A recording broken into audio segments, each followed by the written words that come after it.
ಸಂಪುಟ ವಿಸ್ತರಣೆಯ ಕಸರತ್ತು ಬೆಂಗಳೂರನ್ನ ದಾಟಿ ದೆಹಲಿ 20 ಸ್ಥಾನಗಳಿಗೆ ಬರೋಬ್ಬರಿ 60 ಜನ ಶಾಸಕರು ಟವಲ್ ಹಾಕಿ ಕಾಯ್ತಾ ಇದ್ದಾರೆ.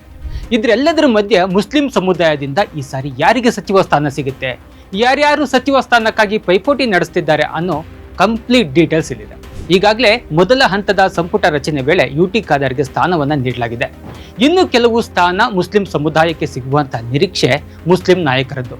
ಹೀಗಾಗಿಯೇ ನರಸಿಂಹರಾಜ ಕ್ಷೇತ್ರದ ತನ್ವೀರ್ ಸೇಠ್, ಎಂಎಲ್ಸಿ ಸಲೀಂ ಅಹಮದ್ ಈ ರೇಸ್ನಲ್ಲಿ ಮುಂಚೂಣಿಯಲ್ಲಿದ್ದಾರೆ.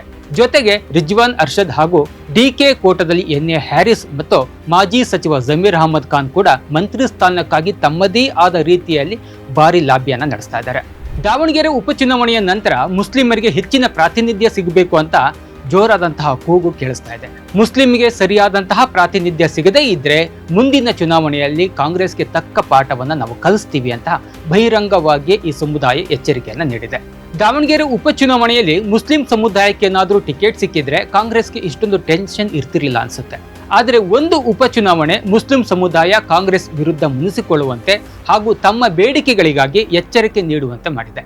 ಸಂಪುಟ ಪುನರಚನೆಯ ಸಂದರ್ಭದಲ್ಲಿ ಈ ಬಾರಿ ಮುಸ್ಲಿಂ ಸಮುದಾಯಕ್ಕೂ ಡಿಸಿಎಂ ಹುದ್ದೆ ನೀಡಲಾಗುತ್ತೆ ಅನ್ನೋ ಚರ್ಚೆ ಕೂಡ ನಡೀತಾ ಇತ್ತು. ಆದರೆ ಈ ಚರ್ಚೆಗೆ ಫುಲ್ ಸ್ಟಾಪ್ ಬಿದ್ದಿರೋದ್ರಿಂದ ಈಗ ಉಳಿದಿರತಕ್ಕಂತಹದ್ದು ಎಷ್ಟು ಜನಕ್ಕೆ ಸಚಿವ ಸ್ಥಾನ ಸಿಗುತ್ತೆ ಅನ್ನೋದು. ಪ್ರತಿ ಬಾರಿ ಮುಸ್ಲಿಂ ಸಮುದಾಯದ ವಿಚಾರ ಬಂದಾಗ ಫಸ್ಟ್ ಲಿಸ್ಟ್ ನಲ್ಲಿ ಜಮೀರ್ ಅವರ ಹೆಸರು ಇರ್ತಿತ್ತು. ಆದರೆ ಮಾಜಿ ಮುಖ್ಯಮಂತ್ರಿ ಸಿದ್ದರಾಮಯ್ಯ ಅವರ ಜೊತೆ ಜಮೀರ್ ಅವರ ಸಂಬಂಧ ಹಳಸಿರೋದು ಜಮೀರನ್ನ ಖಾತೆ ರೇಸ್ನಿಂದ ಹೊರಗಿಡುವಂತೆ ಮಾಡಿದ್ಯಾ ಅನ್ನೋದು ಇನ್ನು ಕ್ಲಿಯರ್ ಆಗಬೇಕಾಗಿದೆ. ಅಥವಾ ಅಧಿಕಾರ ವರ್ಗಾವಣೆಯ ಸಮಯದಲ್ಲಿ ಡಿಕೆಗೆ ಫೇವರ್ ಮಾಡಿ ಈ ಬಾರಿಯೂ ಕಂಟಿನ್ಯೂ ಆಗೋ ಪ್ಲಾನ್ ಏನಾದ್ರು ಮಾಡ್ಕೊಂಡಿದ್ದಾರಾ ಅನ್ನೋದು ಕೂಡ ಗೊತ್ತಾಗಬೇಕಾಗಿದೆ. ಅದು ಕೂಡ ಇನ್ನು ಗುಟ್ಟಾಗಿಯೇ ಉಳಿದಿದೆ. ಜಮೀರ್ ಯಾವಾಗ ಯಾರಿಗೆ ಅರೇಬಿಯಾದ ಖರ್ಜೂರ ತಿನ್ನಿಸಬೇಕು ಅನ್ನೋದನ್ನ ಚೆನ್ನಾಗಿ ಅರ್ತಿರೋದ್ರಿಂದ ಸೆಕೆಂಡ್ ಲಿಸ್ಟ್ ನಲ್ಲೂ ಅವರ ಹೆಸರು ಇನ್ನೂ ಕೂಡ ಚರ್ಚೆಯಲ್ಲಿ ಇರುವಂತೆ ಕಾಪಾಡ್ಕೊಂಡು ಬರ್ತಾ ಇದ್ದಾರೆ.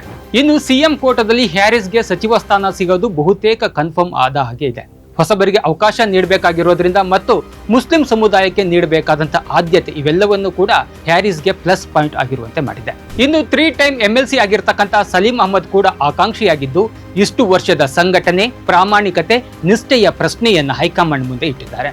ಇನ್ನು 2 ಬಾರಿ ಶಾಸಕರಾಗಿರ್ತಕ್ಕಂತಹ ಶಿವಾಜಿನಗರದ ಶಾಸಕ ರಿಜ್ವಾನ್ ಅರ್ಷದ್ ಕೂಡ ರೇಸ್ನಲ್ಲಿದ್ದು ಮುಸ್ಲಿಂ ಕೋಟಾದಲ್ಲಿ ತಮ್ಮ ನೇಮ್ ಅನ್ನ ಕ್ಲೈಮ್ ಮಾಡ್ತಾ ಇದ್ದಾರೆ. ದಾವಣಗೆರೆ ಉಪಚುನಾವಣೆಯ ಸಮಯದಲ್ಲಿ ಆಗಿದ್ದ ಭಿನ್ನಮತವನ್ನ ಶಮನ ಮಾಡೋದ್ರಲ್ಲಿ ಅವರು ಸಕ್ಸಸ್ ಕೂಡ ಆಗಿದ್ರು. ಆ ಕೆಲಸ ಈಗ ಮೈಲೇಜ್ ಕೊಡುತ್ತಾ ಅನ್ನೋದನ್ನ ಕಾದು ನೋಡ್ತಾ ಇದ್ದಾರೆ.